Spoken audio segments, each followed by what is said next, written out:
بسم الله الرحمن الرحيم نون والقلم وما يسطرون ما أنت بنعمة ربك بمجنون وإن لك لأجرا غير ممنون وإنك لعلى خلق عظيم.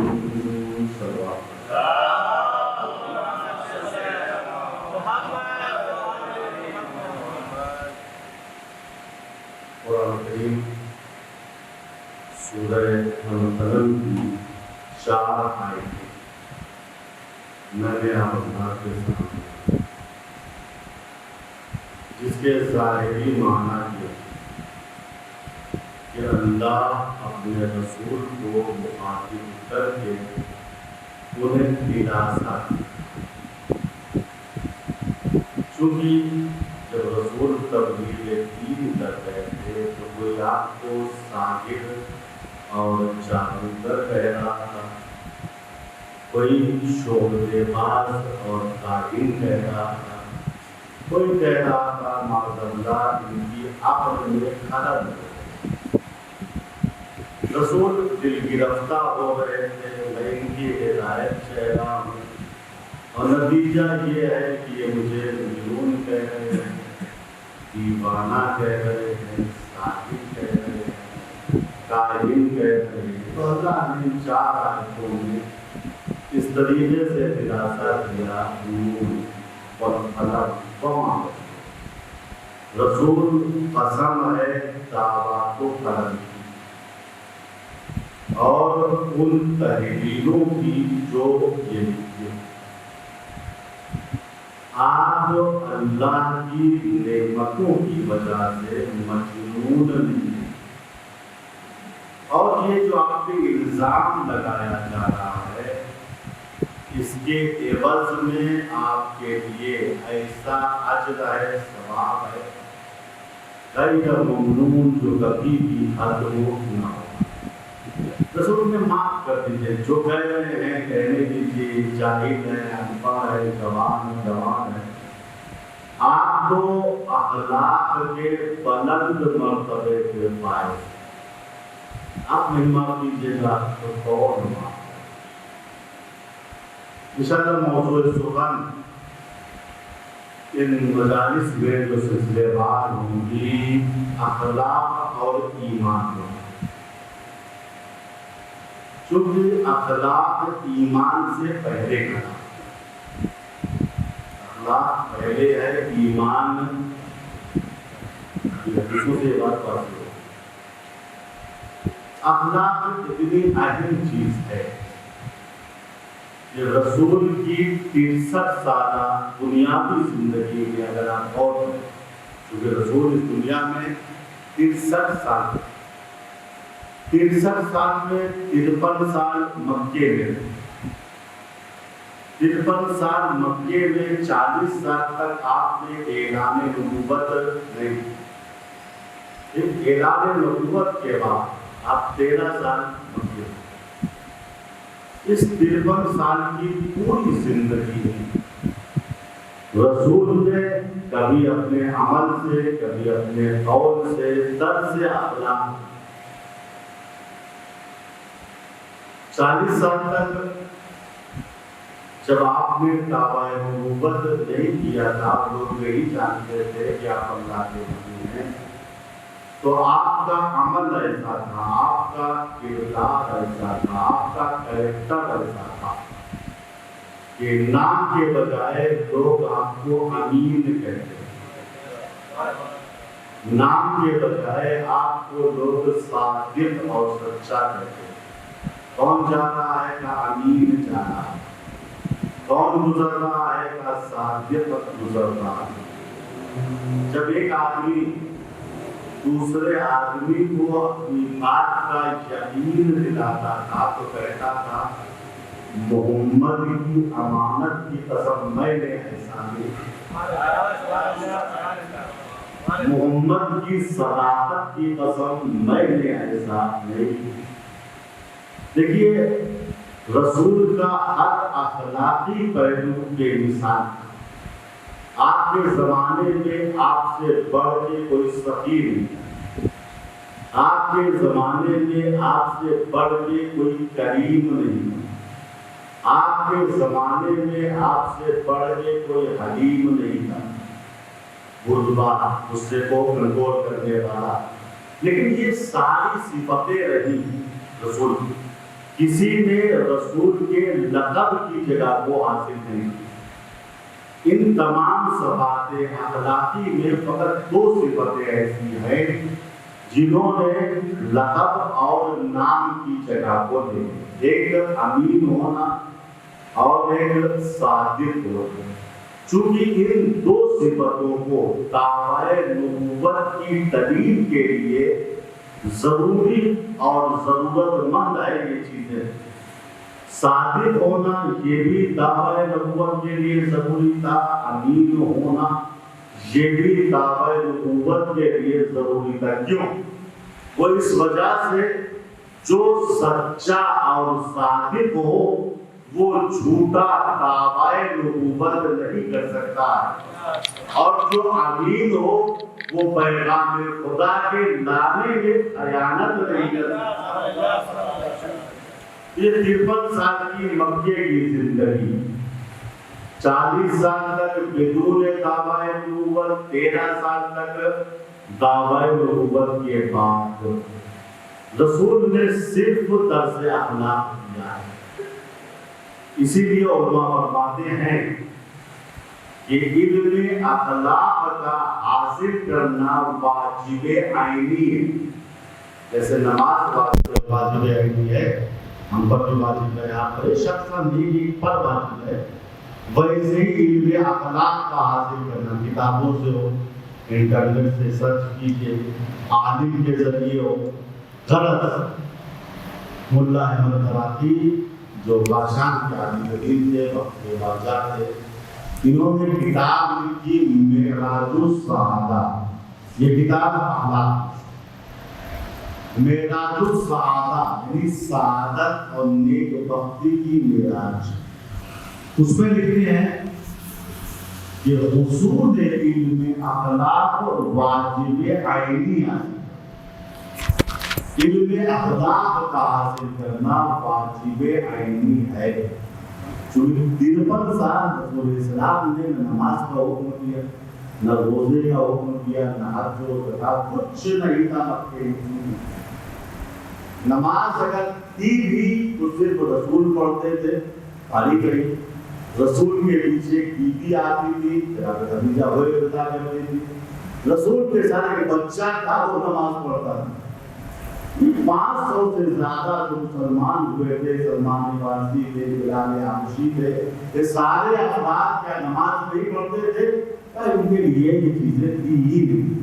یہی انہوں نے لا الہ الا اللہ کہہ لیا، محمد رسول اللہ کہہ لیا، یہ ان کے لیے کافی ہے۔ تو آج کہنا آسان ہے لا الہ الا اللہ محمد رسول اللہ، لیکن رسول کے زمانے میں یہ کہنا کانٹوں میں چلنے کے برابر تھا۔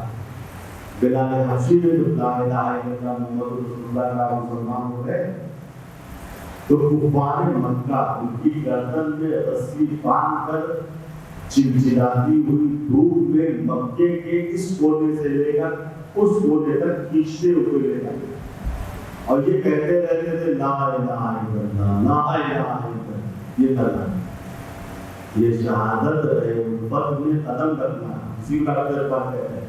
یہ شہادت لا الہ الا اللہ محمد رسول اللہ آسان نہیں ہے، یہ شہادت رہے الفت میں قدم رکھنا ہے۔ لوگ آسان سمجھتے ہیں مسلمان، تو یہ تھا درس اخلاق رسول کا، اور صرف یہ لا الہ الا اللہ محمد رسول اللہ کہہ لینا مسلمان ہونے کے لیے کافی ہے، چونکہ سختیاں بہت تھیں۔ نماز تو واقعاً اور قاعدتاً اور اصولاً امت کے لیے نازل ہوئی ہے، وہ کہاں نازل ہوئی ہے؟ مدینے میں۔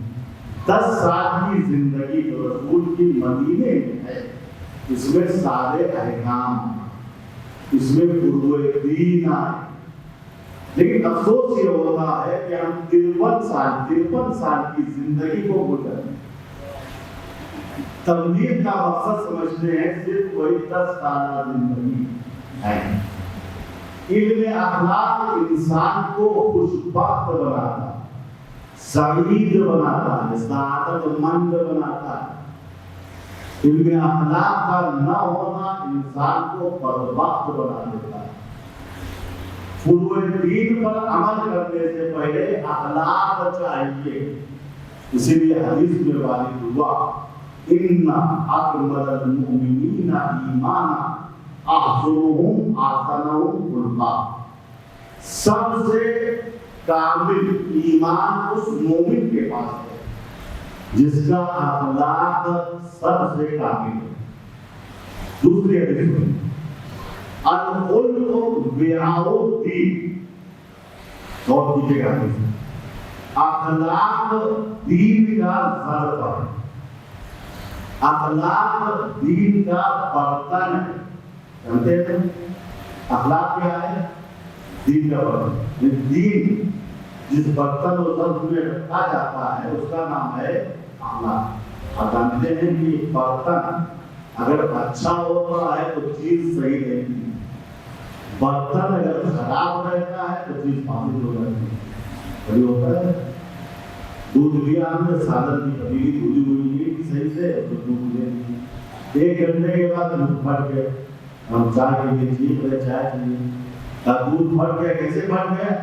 جب وہ اصل میں پتیلی بدل گئی تھی، ہوتے سے پتیلی دھلی ہوئی نہیں تھی، سالن والی پتیلی میں دودھ لے لیا، اچھا دودھ تھا لیکن چونکہ برتن فاسد تھا، خراب تھا، لہذا دودھ بھی خراب ہو گیا۔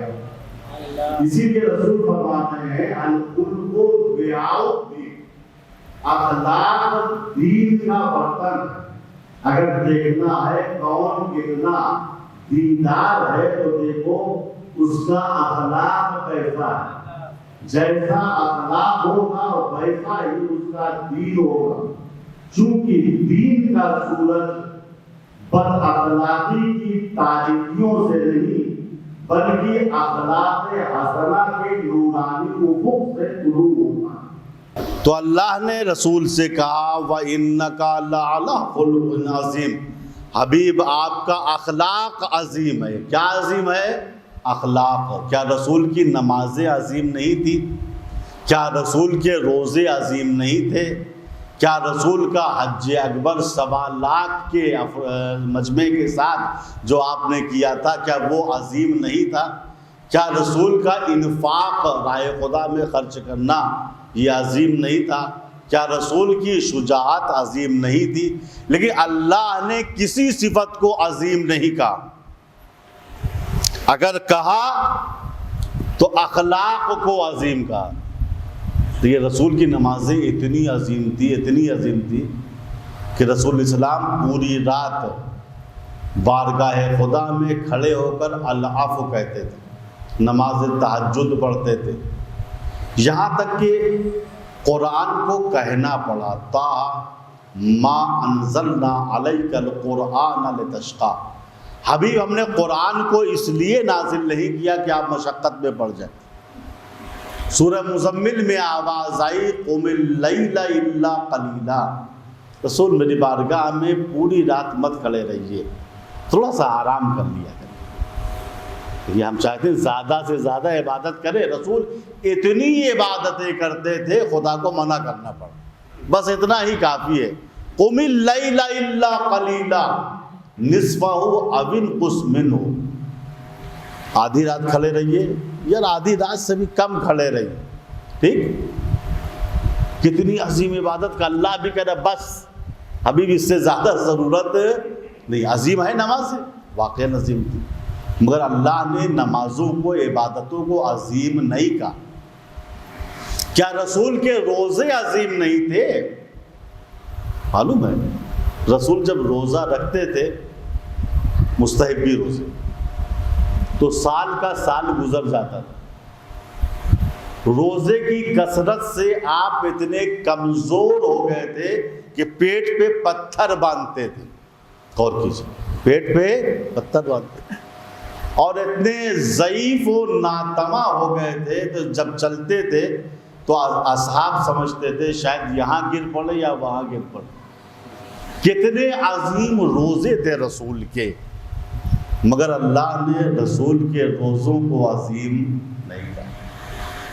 کیا رسول کا حج اکبر عظیم نہیں تھا؟ تاریخی حج تھا، 1.25 لاکھ کا مجمع آپ کے ساتھ تھا، لیکن اللہ نے رسول کے حج کو عظیم نہیں کہا۔ کیا رسول کی شجاعت عظیم نہیں تھی؟ بھیا رسول سے بڑا بہادر اور شجاع انسان اس دنیا میں دیکھا ہی نہیں گیا۔ دنیا کا سب سے بڑا سورما علی ابن ابی طالب علیہ الصلوۃ والسلام،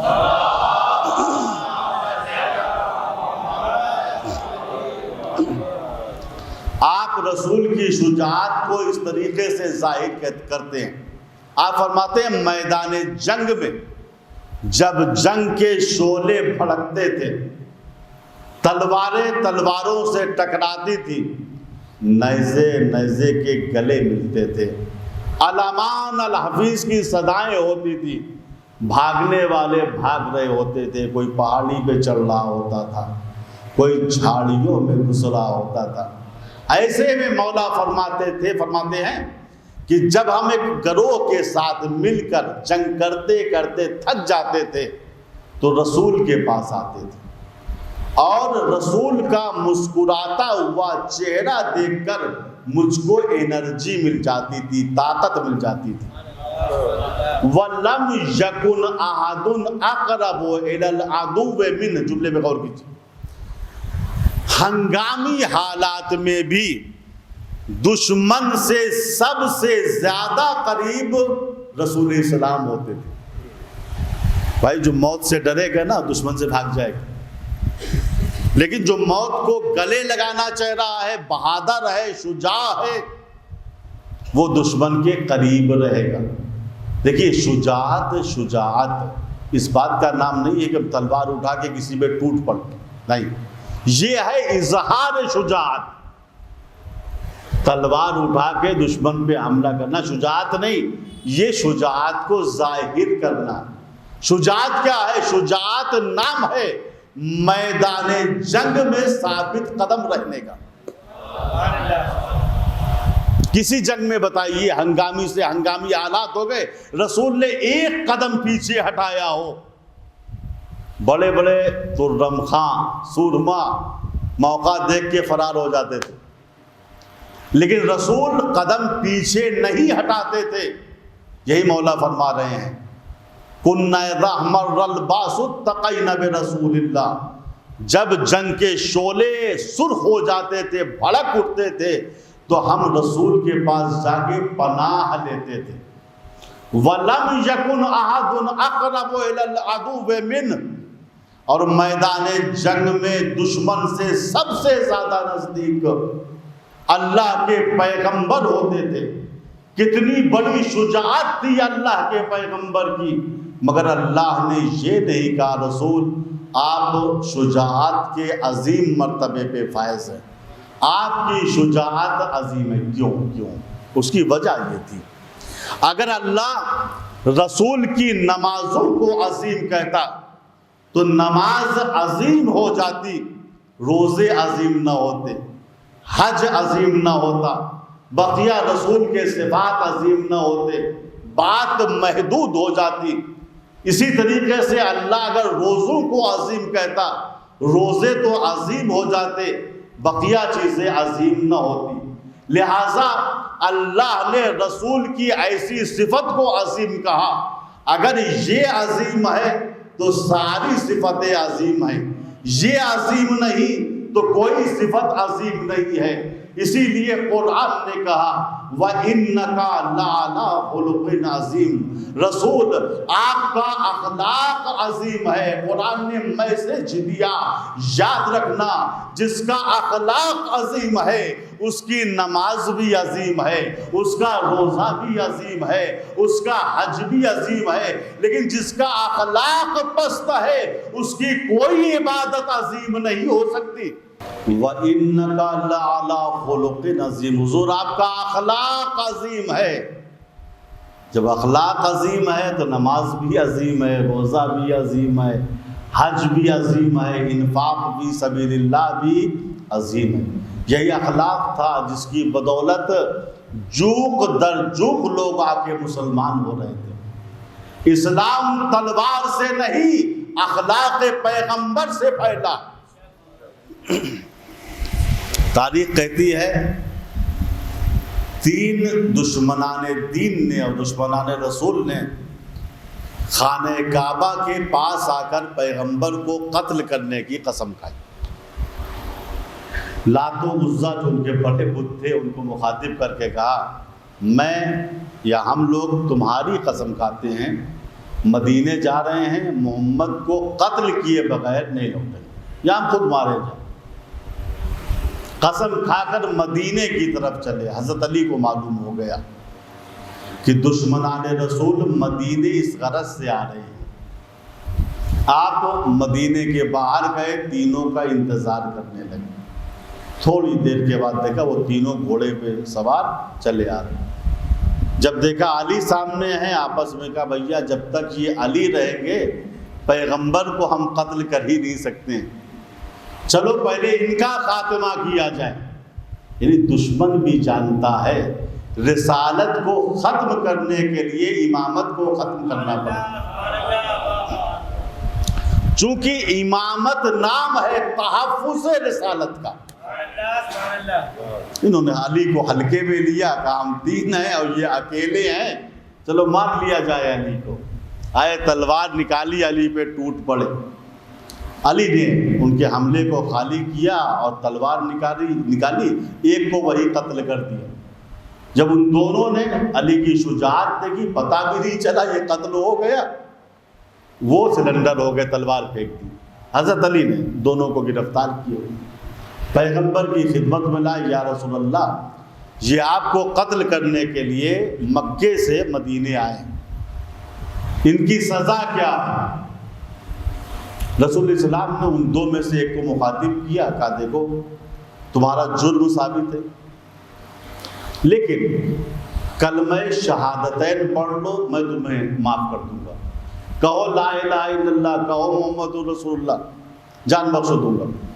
وہ مشرک بڑا کٹر تھا، اس نے کہا اے محمد کوہ ابو قبیس کی پہاڑی میرے نزدیک کلمہ رسالت سے افضل ہے۔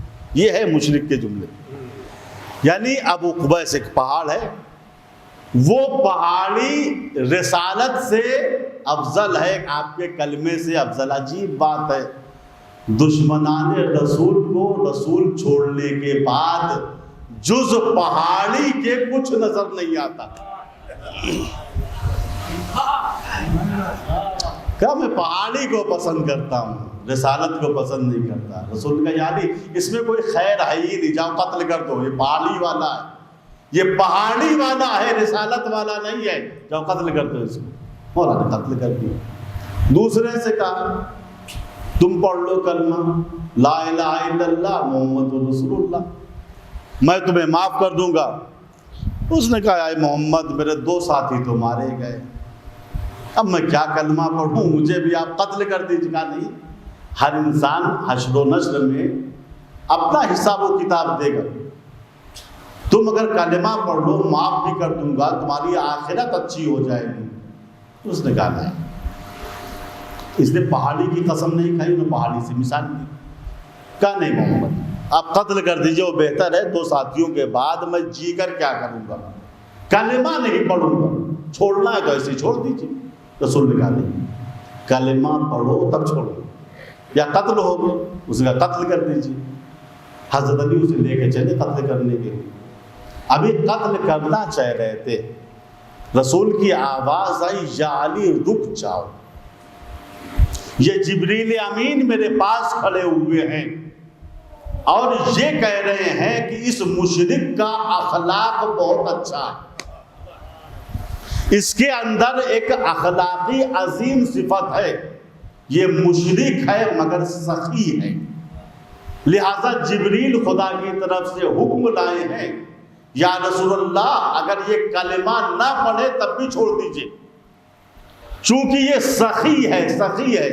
جیسے مشرک نے زیر خنجر یہ سنا کہ محمد کا خدا یہ کہہ رہا ہے، اس مشرک کو چھوڑ دیجئے چونکہ اخلاق اچھا ہے، چونکہ یہ آدمی سخی ہے، اس کی آنکھوں میں آنسو آئے، کہا علی رسول سے کہہ دو واقعاً میرا شیوہ کار یہ ہے، اگر کوئی بھوکا رہتا ہے تو جب تک میں اس کو کھانا نہیں کھلا دیتا میں خود کھانا نہیں کھاتا، میں ہمیشہ غریبوں کی مدد کرتا ہوں، میں میدان جنگ میں دشمن کو بھی معاف کر دیتا ہوں۔ پھر اس نے پیغمبر کو مخاطب کیا وہیں سے، اے محمد کیا تمہارا خدا اخلاق و سخاوت کو پسند کرتا ہے؟ آپ نے فرمایا خدا نے مجھ کو اسی لیے بھیجا ہے تاکہ میں محاسن اخلاق کو مکمل کر دوں۔ جیسے ہی مشرک نے یہ سنا وہیں سے آواز دی، اے محمد تب میں نے کلمہ نہیں پڑھا تھا لیکن اب میں کلمہ پڑھ رہا ہوں، اشہد ان لا الہ الا اللہ و اشہد ان محمد رسول اللہ۔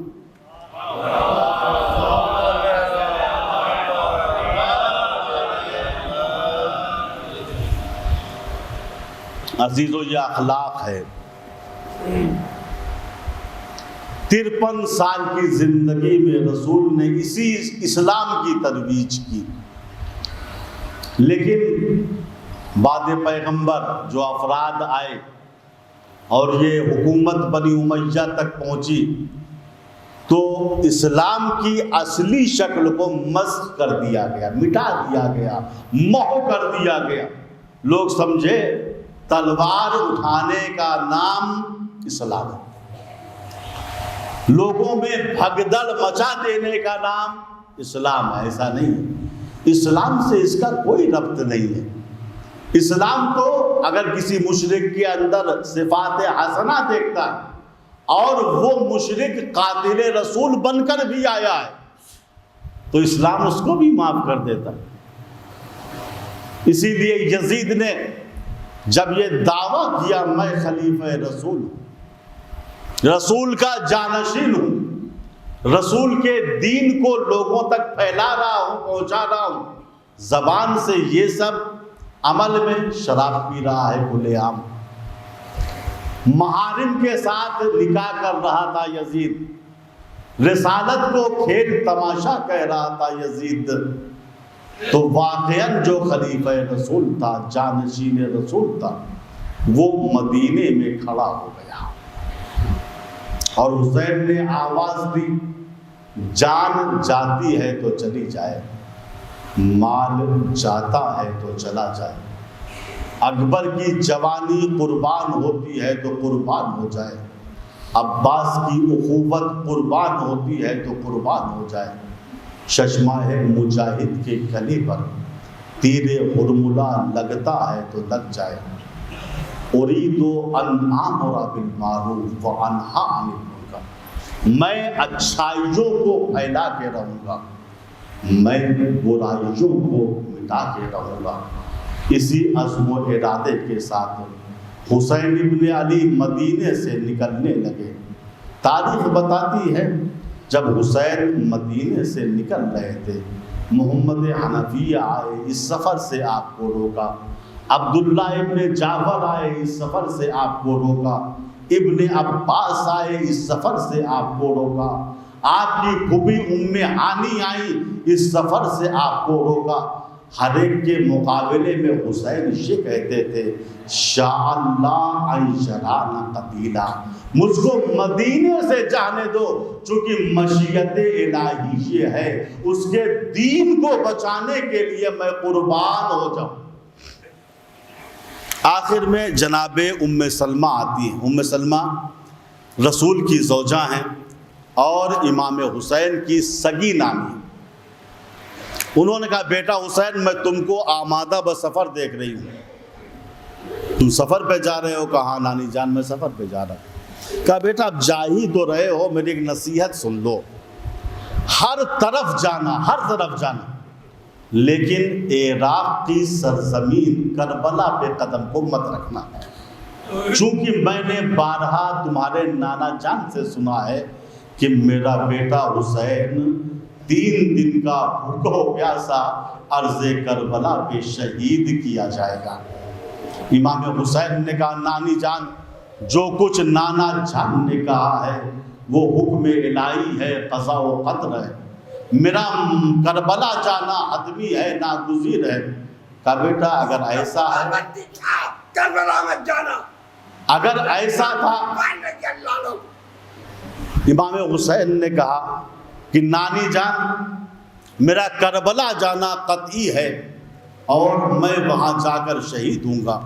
جناب ام سلمہ نے کہا بیٹا اگر تمہارا وہاں جانا قطعی ہے، شہید ہونا یقینی ہے، تو ان عورتوں اور بیویوں کو اپنے ساتھ مت لے جاؤ، ان بچوں کو اپنے ساتھ مت لے جاؤ، ورنہ تمہارے بعد ان کا پرسان حال کون ہوگا۔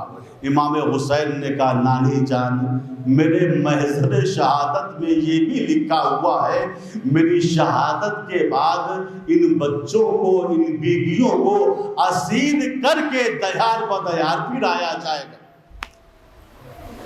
جناب ام سلمہ نے کہا بیٹا اگر ایسی بات ہے تو پھر مجھے بھی ساتھ لیتے چلو، میں زوجہ رسول ہوں، میں ان بچوں کی حفاظت کروں گی، ان بیویوں کے لیے سرپرست کی حیثیت رکھوں گی۔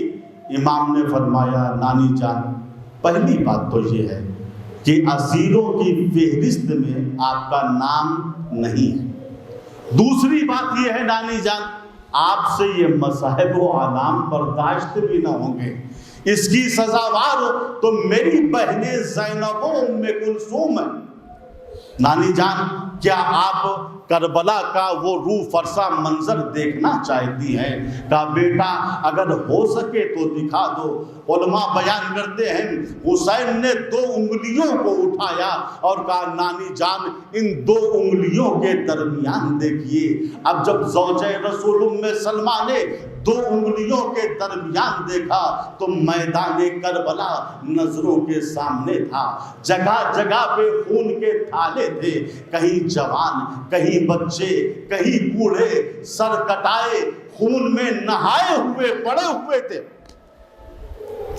جناب ام سلمہ نے کہا بیٹا میں ان میں سے کسی کو پہچان نہیں سکتی، چونکہ کسی کے جسم پہ سر نہیں ہے، اگر ہو سکے تو پہچانوا دو۔ امام حسین نے کہا اے نانی جان وہ 2 بچے جو بیچ مقتل میں گھوڑوں کی ٹاکوں سے کچلے ہوئے نظر آ رہے ہیں یہ زینب کی کمائی اور محمد۔ اے نانی جان وہ مقتل کے گوشے میں ایک لاشا جو پڑا ہوا ہے پامال سم اسپا ہو چکا ہے، یہ یتیم حسن قاسم ہے۔ اے نانی جان وہ نہر فرات کے کنارے جو ایک لاش ہے جس کے جسم پہ بازو نہیں، وہ ہم شکل علی میرا بھائی عباس ہے۔ پھر ام سلمہ کی نگاہ ایک جوان رانا پہ پڑی، کیا دیکھا اس کے سینے میں برچھی کی انی ٹوٹی ہوئی ہے۔ کہا بیٹا یہ کس جوان کا لاشا ہے؟ حسین نے کہا نانی جان یہ ہم شکل پیغمبر علی اکبر ہے، اس کے سینے میں سنان کا نیزہ ٹوٹ گیا ہے۔ پھر ام سلمہ کی نگاہ ایک ششماہ مجاہد پہ پڑی، کیا دیکھا اس کے گلے سے خون بہ رہا ہے، رو کر کہا بیٹا یہ بچہ کون ہے؟ یہ کس ماں کی گود اجڑ گئی؟ یہ کس باغ کی کلی ہے؟ حسین کی آنکھوں میں آنسو آئے، کہا نانی جان یہ ششماہ علی اصغر میرا بیٹا ہے، بڑا پیاسا تھا، میں اس کے لیے سوال آب کرنے مقتل گیا، اس کو پانی تو نہ ملا، 3 بھال کا تیر آیا بچے کے گلے پہ لگا، بچہ ایک کان سے دوسرے کان تک ذبح ہو گیا۔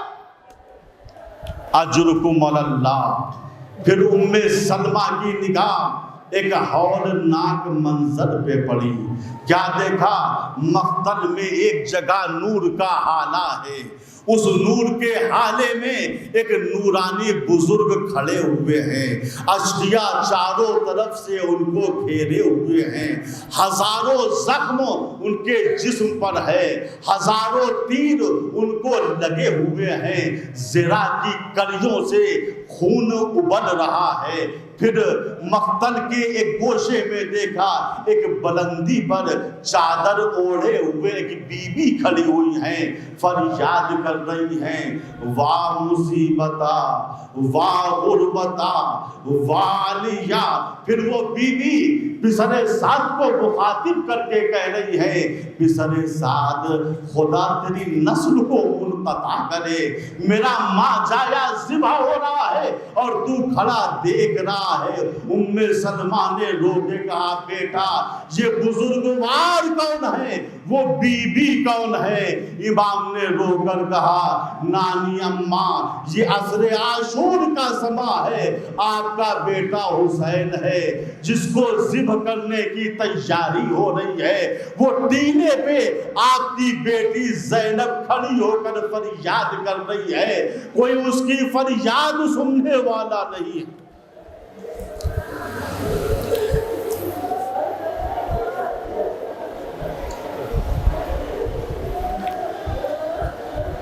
الا لعنت اللہ علی القوم الظالمین وسيعلم الذين ظلموا أي منقلب ينقلبون۔ خدایا اس مختصر سی عبادت کو قبول فرما، خدایا جو ہم میں پریشان حال ہے ان کی پریشانیوں کو دور فرما، خدایا جو ہم میں مقروض ہے ان کے قرضوں کو ادا فرما، خدایا جو ہم میں اسیر ہے بے حق اسیران کربلا ان سب کی رہائی کا انتظام فرما دے۔ خدایا دنیا ظلم و جور سے بھر چکی ہے، ہمارے امام زمانہ کے ذریعے ہماری مدد فرما اور ہم سب کو ان کے اعوان و انصار میں قرار دے۔ وآخر دعوانا ان الحمد للہ رب العالمین۔